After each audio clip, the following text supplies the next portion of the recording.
আসসালামু আলাইকুম। লিমন কুকিং হাউসে সবাইকে স্বাগতম। ভিন্ন স্বাদের ভিন্ন রকম জাল পিঠা রেসিপি আজকে আমি আপনাদের সাথে শেয়ার করছি।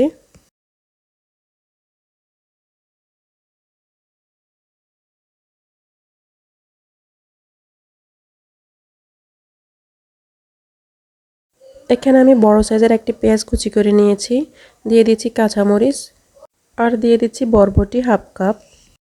এরপরে দিয়ে দিচ্ছি হলুদ গুঁড়ো, জিরা গুঁড়ো এবং স্বাদমতো লবণ, দিয়ে দিচ্ছি 1 চামচ ইস্ট এবং দিয়ে দিচ্ছি 3 চামচ পরিমাণ চিনি।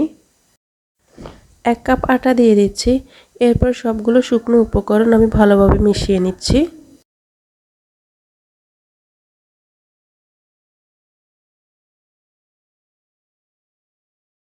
রেগুলার রান্নার তেল দিয়ে দিচ্ছি 2 চামচ।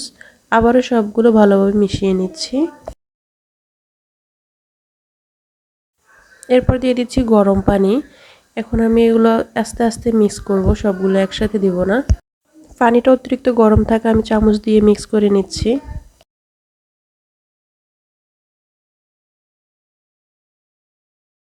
একটু একটু করে পানি মিক্স করে দিচ্ছি। রুটি তৈরি করার সময় আমরা যেভাবে একটা ডো তৈরি করি ঠিক সেভাবেই একটা ডো তৈরি করে নেব। দেখতে পাচ্ছেন আমার ডোটা কীরকম হয়েছে।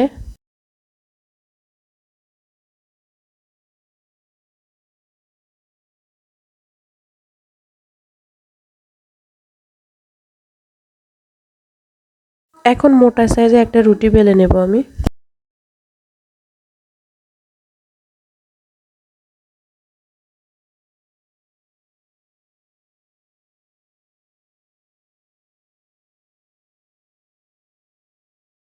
দেখতে পাচ্ছেন আমি রুটিটা কতটা মোটা রেখেছি।